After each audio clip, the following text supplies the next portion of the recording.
estamos na 9ª edição do Simpósio de Estratégias de Combate à Exclusão e Abandono Escolares, e contando sempre com a participação dos nossos educadores do município de Mirador, no Maranhão. A doutora Ana já está aqui conosco.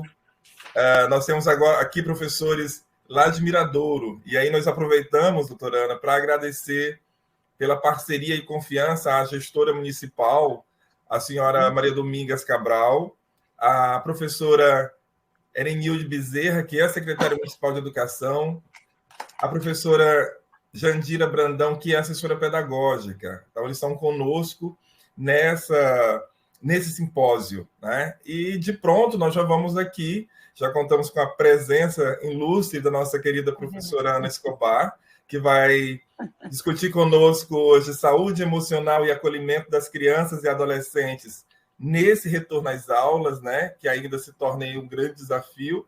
E eu gostaria de fazer brevemente a apresentação.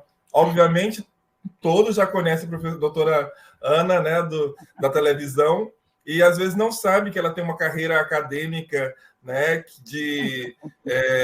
na pós-graduação, na graduação, né, na universidade. Então, doutora Ana Escobar é livre docente pela Faculdade de Medicina da Universidade de São Paulo, membro do Conselho Diretor do Centro de Desenvolvimento da Infância, também da Faculdade de Medicina da USP, coordena cursos de graduação e pós-graduação também na USP, é editora da revista Clinics e participa do programa Viva Bem na Rádio CBN de Campinas, editora e colunista da revista Crescer, autora de livros e muito conhecida por todos nós, né? São muitos anos dedicado à pediatria, com uma experiência enorme que traz ela para esse lugar. Doutora, fique à vontade, a sala é sua, tá bom? No finalzinho, eu volto aqui para a gente encerrar. A senhora tem 1 hora. Ótimo. Então, eu quero primeiro agradecer mais uma vez a oportunidade de estar aqui com todos vocês aí, né? Então, vamos lá falar um pouquinho desse tema tão importante. Eu vou aqui compartilhar minha tela com vocês. Aí depois vocês me avisem se tiver tudo ok, se vocês estiverem enxergando. Tudo tá ok, dando para ver, pessoal? Tá, tudo ok. Né? Perfeito. Então, tá bom. Então, boa. Então, vamos lá, depois a gente abre um pouquinho para as perguntas que vocês tiverem, né? Que eu acho sempre importante o diálogo para a gente conversar. Então, vamos lá, pessoal, vamos falar um pouquinho aí da saúde emocional e o acolhimento das crianças, né? Nesse retorno à escola. Então, olha, para a gente fazer uma retrospectiva e pensar como é que estava o mundo para as nossas crianças e os adolescentes antes de 2020, antes dessa pandemia começar. Como é que será que estava a saúde mental das nossas crianças e adolescentes antes, né, dessa ruptura que houve no mundo? Então, só para a gente pensar, né, as nossas crianças, nossos adolescentes já estavam em contato com as telas, né, com esse mundo que é hoje todo interconectado. E as telas na infância e na adolescência, a gente sabe que elas têm um lado bom muito importante, porque elas permitem, sim, que as crianças desvendem o mundo, muitas descobertas, muitas coisas, né, se abrem, o mundo se abre para as crianças com as telas, né? Além disso, as crianças podem desenvolver várias habilidades, né? Rapidez, um raciocínio rápido para determinados jogos, né? As mãozinhas vão andando rápido, que a gente nem enxerga os dedos deles se moverem com tanta rapidez. Então, isso tudo é muito importante. Também a parte com as redes sociais da socialização virtual também aconteceu, né? Então, as crianças e adolescentes entram em contato com vários amigos e lá conversam. Então, tem sim uma socialização que a gente não pode negar. Isso em todas as idades, né? Principalmente as crianças em torno de 10 anos, 11 anos e daí para cima já entram, hoje em dia essa é a realidade, né? Nas nossas redes sociais e daí para fora vão explorando esse mundo, tá bom? Porém, pessoal, por outro lado, é importante a gente entender, tudo tem 2 lados, e a gente está falando antes de 2020, tá bom? A gente sabe, e tem estudos, e eu vou mostrar para vocês, mostrando isso, que o uso dessas telas, será que gera mais depressão nas crianças? Será que a saúde emocional das nossas crianças, de alguma forma, ficou alterada em decorrência desse uso de telas? Então, vamos lá. Tem alguns estudos aqui mostrando isso. Olha, esse aqui, por exemplo, né, publicado numa revista muito importante, o JAMA, em 2019, vocês estão vendo aqui, antes da pandemia, mostrando aqui a associação entre o tempo de uso de tela e a depressão. E o que eles estudaram? Só para vocês verem, né? Vocês, professores, isso é importantíssimo. Olha, 3.826 adolescentes, na média de 12 anos. Vejam, eles estudaram esses adolescentes por um período de 4 anos, dos 12 aos 16 anos. E olha o que eles observaram, que a cada hora do dia a mais que um adolescente gasta nas telas, pode ser redes sociais ou televisão, aumenta a chance desse adolescente desenvolver sintomas depressivos, tá? E para lembrar a todos vocês, o tempo recomendado de telas nessa idade, pela Sociedade Brasileira de Pediatria, também pela Organização Mundial de Saúde, é de 2 horas por dia no máximo, telas recreativas, tá?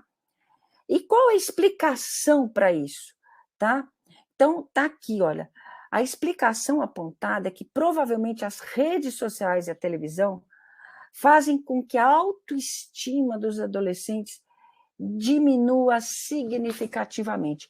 O que quer dizer, gente? O que quer dizer é o seguinte: o uso de telas faz com que esses adolescentes, essas crianças, acabem construindo personagens deles mesmos. Então, os mais populares, por exemplo, aparecem nas telas com as melhores roupas, nas melhores viagens, né? O corpo mais sarado, mais bonito de todos, o cabelo mais lindo. Isso faz com que a maioria que não tem todos esses atributos se sinta inferiorizada, né? Então, isso aumenta muito, né, a inferiorização desses adolescentes e, consequentemente, baixa a autoestima. E o dado surpreendente, olhem isso, os videogames não usam, né, jogar videogame não foi relacionado a mais depressão, tá? Por quê? Porque os videogames facilitam a socialização. Vocês já viram adolescentes jogando? Eles vão conversando, eles vão xingando, eles vão falando. Num certo sentido, eles estão se socializando e não estabelecendo padrões de consumo, né, de uns com os outros. E no Brasil, o que a gente tem de dados? A gente tem que, olha, boa parte das nossas crianças acima de 11 anos acessam redes sociais. Então, olha, 76% de 11 a 12, olha como vai aumentando. 94% de 13 a 14 e mais de 97% de 15 a 17 anos. A maioria dos nossos adolescentes acessam redes sociais. E tem um livro também, antes da pandemia, esse Hygiene, né, que mostra o seguinte, olha que coisa interessante. Os americanos, né, estudaram isso e eles viram, olha, aqui é onde são alunos do primeiro ano do ensino médio, tá? O equivalente ao primeiro ano do ensino médio. Aqui está o quê? O tempo, os anos. Então, vamos ver. Olha só, aqui, nessa linha mais escura, essa linha preta, mostra como que ao longo dos anos, e principalmente aqui, ó, 2012, que foi um pico, a quantidade de crianças, adolescentes com sintomas depressivos aumentou muito, significativamente. E aí eles fizeram uma análise de várias situações e viram o quê? Que o que aconteceu paralelamente, que pode explicar um pouco isso, foi a adição de smartphone, né? Que começou a se intensificar nessa faixa etária aqui em 2010 e foi aumentando. Então, eles fizeram um paralelo entre a adição de smartphones e os sintomas depressivos. E para tirar qualquer transtorno, vamos dizer assim, ambiental relacionado a dinheiro, aquisição, a bens econômicos, eles observaram que os pais desses adolescentes, olha, o desemprego nessa época diminuiu. Então, os pais estavam empregados, então as condições sociais dessas crianças estavam melhorando. Não obstante isso, olha, a taxa de desemprego caindo, melhores condições sociais, mais condição até de ter um smartphone e os sintomas depressivos aumentando. Então, existem vários estudos mostrando exatamente isso. E o que todos eles dizem, que o modelo possível para isso é que é o seguinte, quanto maior o tempo de tela que a criança passa na tela, a exceção de estar jogando, como eu mostrei para vocês, menos interação social essa criança vai ter, claro, ela se isola, então ela vai entrar num ambiente mais solitário, ela vai ficar mais solitária, portanto, né? E aí, frequentando as redes sociais, onde ela vai ter aqueles modelos, né, de pessoas que só postam coisas espetaculares de si mesmas, a autoestima diminui, e aí isso leva a mais solidão, menos autoestima, ela acaba usando mais tela, menos interação social, e entra nesse ciclo aqui, que esses estudos todos apontam como possível, tá? E será que também o uso de telas acaba gerando mais ansiedade? Porque depressão a gente já viu, né? E aí a gente tem esse paradoxo, que é uma contradição desse mundo moderno, que é o seguinte, o excesso de comunicação poderia nos ajudar. A gente se comunica com todo mundo no planeta inteiro, em tempo real, né? Porém, o que está acontecendo na maioria dos convívios sociais das pessoas, né? Olha só, eu vou ocultar aqui, ó, e daí a gente volta aqui, só um minutinho, eu sabia que isso ia acontecer, pronto, aqui. Aí o que acontece? Olha, as pessoas, né? E vocês já devem estar cansados de ver situações como essa em restaurantes, por exemplo. A gente tem os excessos de amigos nas redes sociais, de interação, de postagem, de selfie, tudo, acaba gerando esse estado ambivalente contemporâneo. O que é isso? A gente está solitário, né, cercado virtualmente por muitos amigos. Então, olha, um casal, por exemplo, num restaurante, eles estão muito mais preocupados, né, em tirar foto do prato que eles estão comendo aqui, para postar que prato maravilhoso é esse, e sem estar conversando, sem estar até degustando junto o prato. Então, tem que postar, eu tenho que aparecer, né, criando e alimentando um personagem meu que eu criei nas redes sociais. Só que esse é o grande problema, pessoal. Muitas vezes esse personagem criado e que a gente tem que ficar alimentando nas redes sociais, ele pode se distanciar do personagem real que é a pessoa. Então, para aquela pessoa que posta o melhor de si mesmo, quando ela encontra presencialmente com outros, isso também é uma zona de conflito, porque a pessoa vai ver, nossa, na foto de perfil ela está tão linda, aqui ela está cheia de espinha no rosto, por exemplo. Então, isso é muito importante para a gente pensar. Então, a gente está há um tempo no mundo hoje, juntos e, ao mesmo tempo, todo mundo muito solitário, né? Então, isso é assim, vale com as crianças também. Quantas vezes vocês já viram crianças brincando, né?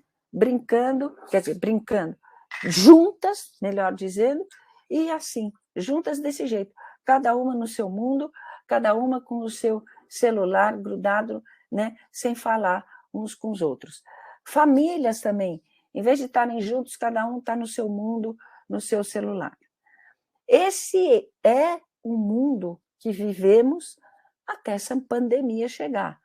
Só que, para complicar essa situação inteira, em 2020, chegou um novo personagem no mundo.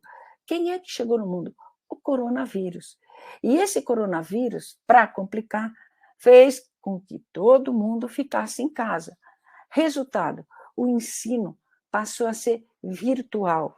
Então, né, na medida em que isso aconteceu, aumentou naturalmente o uso de telas nas crianças, e isso fez com que o isolamento das crianças aumentasse mais ainda. Então, aí a gente pode parar um minuto e pensar, bom, se o mundo já estava, né, tendendo a uma depressão nas crianças e adolescentes antes da pandemia, durante a pandemia, né, com tudo isso que aconteceu, como é que será que ficou a saúde mental das nossas crianças e dos nossos adolescentes? Então, aí a gente tem vários artigos publicados aqui no JAMA, de novo, revistas médicas, mostrando, né, que a prevalência de sintomas de ansiedade e depressão em crianças e adolescentes durante a Covid-19, né, aumentou, como eles colocam aqui, consideravelmente, tá? Então, aqui está um resumo, olha, a prevalência de depressão aumentou, né, 25%, né, principalmente em crianças maiores, e a ansiedade em 20%, principalmente nas meninas, tá bom? Então, esses foram, assim, os resultados desse estudo importante publicado durante a pandemia. E olha a conclusão que eles tiveram aqui, está aqui o resumo em português, aqui, ó. Olhem isso, pessoal, em cada 4 jovens no mundo, tem sintomas depressivos, olha isso. 1 em cada 5 jovens no mundo tem sintomas de ansiedade. E esses dados são o dobro dos dados pré-pandemia. Então, a gente está entendendo que os sintomas de depressão e ansiedade na pandemia dobraram nas nossas crianças e nos adolescentes. Bom, esse é o mundo que nós estamos vivendo hoje, 2022.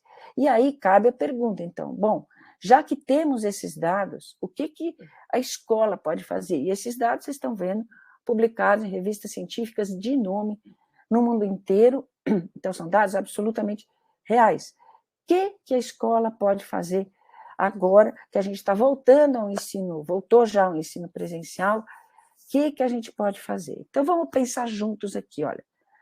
A escola pós-pandemia, pessoal, e eu falo pós-pandemia, é nesse momento que a gente está voltando. A pandemia não acabou, isso é importante dizer.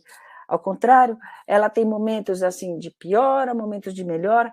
Nesse momento até a gente está vivendo no mundo inteiro, especialmente aqui em São Paulo, isso eu posso dizer porque, por conta dos dados, um momento de piora. A gente está tendo, sim, um aumento do número de casos por conta de uma subvariante da Ômicron, mas tudo bem, estamos aí enfrentando. Enfim, esse mundo agora, pós-pandemia, em que o uso de máscara já está mais liberado, né? A escola, a gente pode pensar, é sim uma janela de oportunidade. Em que sentido? Olha que coisa interessante. As crianças e adolescentes, olha só, cansaram desse estudo remoto. As próprias crianças cansaram de ficar em telas, aprendendo em telas. Então, olha só, o que foi publicado aqui no jornal The New York Times, né? Eu vou até ler para vocês aqui um depoimento. Olha, não acredito que vou dizer isso, mas quero voltar à escola, respondeu uma das crianças ouvidas pelo jornal The New York Times. O jornal queria saber o que os estudantes achavam de aprender em casa. Então, olha só, apesar de concordarem que o ensino remoto é a melhor solução devido à pandemia, a maioria reclamou que em casa o tédio é maior e a vontade de voltar à escola e ver os amigos aumentou muito. Então, gente, por que eu falo que a escola é uma janela de oportunidade? Porque as crianças querem, estão ávidas e querem voltar a frequentar as aulas. Eles tiveram esse tempo de estudo remoto, mostrou para eles que isso é horrível ficar aprendendo em casa sozinho. A imensa maioria acha isso, então eles querem voltar à escola. Então, a escola, olha, temos aqui uma oportunidade, né? E oportunidade para quê? Então, a escola é o local ideal para a gente recuperar a importância do convívio humano para cada um de nós.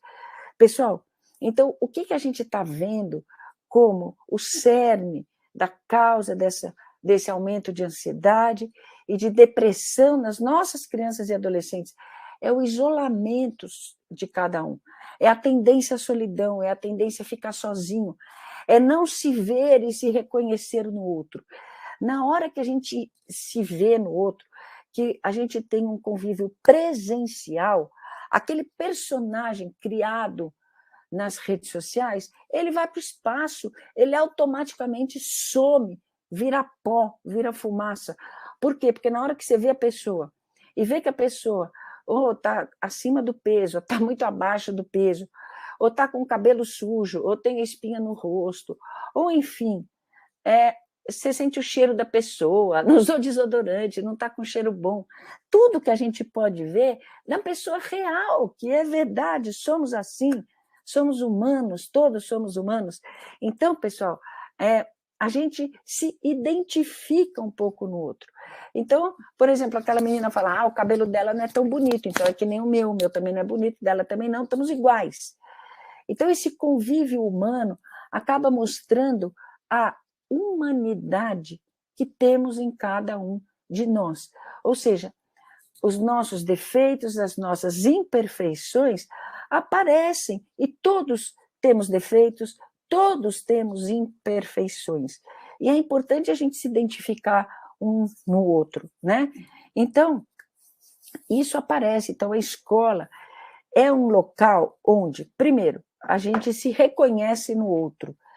Segundo, é um lugar onde esses valores, como solidariedade, empatia, compreensão, compaixão, esses valores humanos que são essenciais para a vida, para a gente se reconhecer, eles são transmitidos e incorporados, né? Você não precisa ter aula de solidariedade. Você vê um amigo triste, você quer saber por que você está assim, por que você está chorando, por que você está triste. Enfim, é muito importante a gente aprender isso. Não precisa ter aula sobre isso, mas a gente aprende isso como? Com o convívio humano. E a escola é o local ideal para a gente aprender exatamente assim, tá? Então, isso realmente, gente, é muito importante. Na escola, a gente aprende que a nossa maior riqueza, e eu considero essa maior riqueza humana, é a diversidade. Sabe, gente? Vocês já imaginaram se todo mundo fosse azul, com olho amarelo, um avatar, sei lá eu como? O mundo não ia ter graça nenhuma. De fato, a nossa riqueza é a nossa diversidade. E a gente tem que entender e tem que aprender que essa riqueza, que é a nossa diversidade, faz com que a gente respeite o outro, entenda o outro, entenda a diferença do outro e respeite, né? Então, as crianças podem aprender isso na escola naturalmente, sem nenhuma aula, sem nenhum nada. Quando a gente respeita o outro, a gente já está vendo tudo isso, né? Então, olha, como é que isso acontece dentro do ambiente escolar? Esse aprendizado sem aula, vamos dizer assim. E a palavra mágica que tem, né, é o acolhimento. São atitudes, e os professores, vocês, maior respeito a vocês, professores, são campeões em fazer isso. Na hora que vocês acolhem uma criança ou pontuam o comportamento de uma que não foi legal em relação à outra, vocês, na verdade, estão acolhendo todo mundo. Então, esse acolhimento que a escola naturalmente dá é o maior ensinamento dos valores humanos que a gente tem e passa, né, para as crianças. Solidariedade, amizade, compreensão, compaixão, fraternidade, isso tudo é muito importante, tá? Então, o acolhimento, né, a gente promove isso na escola, por exemplo, quando a gente está fazendo a interação de todo mundo, e um está respeitando o que o outro está fazendo e entendendo isso. Esse é um aprendizado, como eu falei, essencial, né? Sem aula, é um aprendizado da vida mesmo. Nas atividades escolares do dia a dia, né, esportes principalmente, então, isso é um aprendizado gigante, porque a gente aprende a jogar lealmente, a gente aprende a ganhar, a gente aprende a perder também, principalmente aprende a perder. Então, aí os professores, para balizar tudo isso, né, como juízes, né, literais de um jogo. Então, isso realmente é um aprendizado importante. Quando a gente faz e promove atividades em grupo, gente, isso é muito importante também, porque a gente procura aproximar as pessoas. E aí, as qualidades de um desenha melhor, o outro fala melhor, isso vai naturalmente aparecendo numa atividade em grupo, num trabalho em grupo, e a gente vai aprendendo que é valorizar o que de cada um tem de melhor, né? E assim a vida vai se fazendo, né, sentir para toda essa criançada de uma maneira muito importante. Não dá para comparar esse cenário nunca com uma criança atrás de um computador aprendendo sozinha, né? É isso, nas atividades em grupo, por exemplo, cada um se reconhece no outro. Então, isso é essencial para o crescimento dessas crianças. Crescimento que eu quero dizer do ponto de vista humano. E só a gente formando grandes seres humanos é que a gente pode, de fato, mudar o planeta. Pessoas que respeitem as diversidades, pessoas que se entendam imperfeitas, que entendam seus defeitos, que valorizem, aprendem a valorizar suas qualidades e as qualidades dos outros também. Então, é assim, no mundo real, pessoal, que é essa janela de oportunidade que a escola oferece, né, cada um se entende melhor. Então, se um amiguinho está triste, é natural, e quantas vezes a gente não vê o outro ir lá, vai lá, consola, tenta conversar com o amiguinho, e aí o outro entende a tristeza do outro, e assim a vida vai se fazendo, né? Isso em todas as faixas etárias, e aqui, principalmente, né, no mundo adolescente, onde a transformação corpórea, a adolescência é um momento muito delicado, muito especial, a transformação corpórea, né, das crianças, meninos se tornam homens, meninas se tornam mulheres, com todos os dramas psicoemocionais porque passam, então é muito importante uns acolherem os outros. E isso só é possível no mundo real, no mundo presencial, né? E professores acolhedores, a gente sabe, eles conseguem até em cada criança identificar situações, que eu vou chamar de situações de alerta, e alertar os pais também, olha, seu filho está com dificuldade no aprendizado disso ou daquilo, seu filho está com dificuldade no aprendizado, em socializar, enfim, isso pode alertar até para algumas situações em que um profissional da saúde precisa entrar também e, às vezes, tomar alguma conduta quando algum diagnóstico é feito. Então, vocês, professores, né, têm uma responsabilidade gigante, reitero meu respeito a vocês, no sentido de promover esse ambiente acolhedor. E é esse ambiente acolhedor das escolas que forma realmente grandes seres humanos, né? Então, em todas as idades, pessoal, é muito importante a gente ter esse ambiente acolhedor e evocar sempre a importância do respeito ao próximo.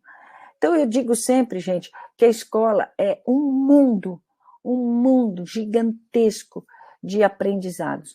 Não só, obviamente, dos aprendizados, né, o conhecimento todo cognitivo que a gente tem que ter de português, matemática, ciências, biologia, física, química, tudo isso, né, que é essencial, porque isso, na verdade, traduz a história da humanidade. Todo esse conhecimento traduz o que a humanidade conquistou de conhecimento, e eu acho que o conhecimento é uma das nossas maiores riquezas que a gente tem. Esse conhecimento todo da humanidade é traduzido e transmitido para as crianças e adolescentes. Então, além de ser um mundo de aprendizados, né, sem a escola, né, sem a escola o mundo fica vazio, voltando aqui, esse mundo é completamente vazio. E o professor, ele acaba sendo o centro disso tudo. Por quê? Porque o professor vai não só transmitir todo o conhecimento que a humanidade adquiriu ao longo de toda a sua existência, né, como também vai promover um ambiente acolhedor né, onde os valores humanos vão ser o quê? Transferidos e ensinados, entre aspas, para as crianças, muitas vezes pelas atitudes. É isso que é legal. Então, na hora que a gente tem um professor que respeita todo mundo, que ensina o respeito ao próximo, né, a gente está ensinando atitudes positivas para essa turminha toda. Então, o professor, de fato, é o centro desse mundo, é o que faz com que esse mundo vazio se torne um mundo cheio de valores e de conhecimento, né? Esse mundo virtual, sim, foi necessário por muito tempo, enquanto a gente estava aí lutando contra um vírus. Foi necessário.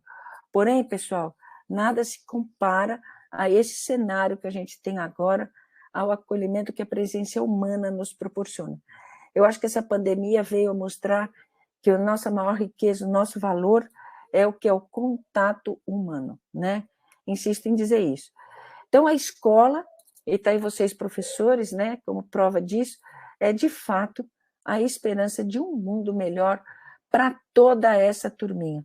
Essa turminha aí que vocês estão formando, né, podem fazer desse mundo um mundo muito melhor, né? Então, era isso que eu queria colocar para vocês, a necessidade, a importância do acolhimento das nossas crianças e adolescentes nesse mundo pós-pandemia, onde a gente comprovadamente tem índices de depressão e de ansiedade que aumentaram, duplicaram, né, em relação ao mundo pré-pandêmico, que já era grande.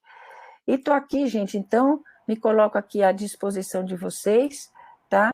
Interrompendo aqui o compartilhamento. Espero que vocês consigam interromper aí, porque eu não sei se eu consigo aqui. Foi. Não, foi tá ótimo, bom? professora Ana. Tá, acho que Vocês vão tentar ali. Isso, fechou. A senhora tem uma outra palestra, né, conosco também, que discute o Covid isso. longa. E a gente tem percebido que muitas sequelas, né, têm se mantido, e aí esse nome.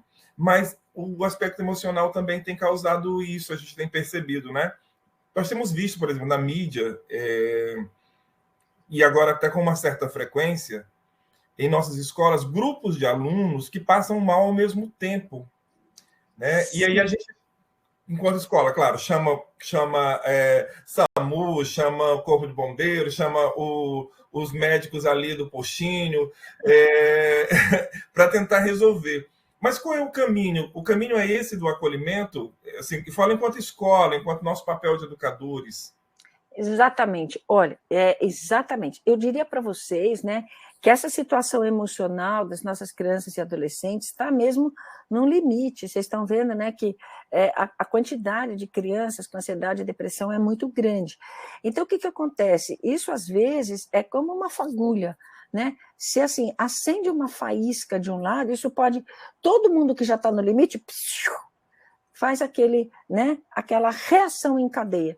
Então, às vezes, se uma pessoa tem qualquer situação emocional e passa mal, por exemplo, todo mundo que já está naquele limite vai na onda. Isso é uma reação em cadeia que é, até do ponto de vista psicoemocional, estudada e conhecida. Isso aconteceu com vacina, por exemplo. A vacina do HPV nas meninas foi dada em dado momento, uma pessoa teve... assim, como se fosse uma reação muito exagerada à vacina, todas as meninas tiveram e começaram a falar que a vacina que era ruim. Não é isso, isso é uma situação emocional. Então, como que a gente vai reverter essa situação? É isso, eu acho que agora que o ensino fica presencial, e espero que fique presencial direto, o convívio de umas pessoas com as outras, as pessoas se reconhecendo umas nas outras, e esse acolhimento que vocês, professores, dão, vai acabar atenuando um pouco essa situação de extremo estresse que a pandemia gerou e que ainda está. Então, o que a gente pode fazer é discutir até esses assuntos em aula, discutir um pouco ansiedade, sentimentos, depressão, deixar as crianças e adolescentes falarem. Uma dica boa é, por exemplo, mostrar filmes, tem vários filmes de adolescentes que passam por depressão, por tudo isso, mostra esse filme e depois discutam o filme. Na hora que vocês estão discutindo o filme, o adolescente acaba falando mais dele mesmo, como se estivesse falando do personagem do filme. e assim a gente vai acolhendo e atenuando esses sentimentos. Perfeito. E aí eu acho que os educadores de Mirador, no Maranhão, né, tem essa oportunidade também de ter essa conversa. Claro que a gente já tem muitos municípios, já estão há algum tempo com seus alunos em salas de aula, mas essas questões ainda continuam muito presentes. O professor Renato vai continuar logo depois aqui, falando também desse retorno, dessa relação dos alunos e dos professores, né, nesse momento de convívio com a escola. E aí, né, nós entendemos que é um espaço realmente de muita reflexão e percebemos a importância desse ter sido uma temática escolhida pela equipe gestora do município de Mirador, no Maranhão, né, e pelos seus professores. Professora, muito obrigado pela sua participação. Eu que agradeço, imagina, estou aqui à disposição de vocês sempre, é um prazer falar com os educadores aí de Mirador. E, assim, dizer sempre que é um prazer muito grande ouvi-la, né, e a gente aprende muito, né, com a doutora Ana. Sentimos sempre muito honrados com a sua participação. A NTC fica sempre muito feliz em contar com essa parceria, né, e com certeza os nossos professores e professoras do município de Mirador. Grande abraço. Obrigada. Muito obrigada, e até gente. o nosso próximo encontro. Se Deus quiser. Obrigada, viu? Tamo junto. Por nada. E agora a gente vai também continuar nossas atividades aqui, né? Já entra o professor Renato, que vai continuar conosco. Né? Marcos, vamos dar 5 minutos aí de intervalo, Marcos. Sim, tudo bem. Vamos dar 5 minutinhos de intervalo até o Renato entrar. Perfeito, tá bom? perfeito. Então, até já, gente. Obrigado, doutora Ana. Tchau.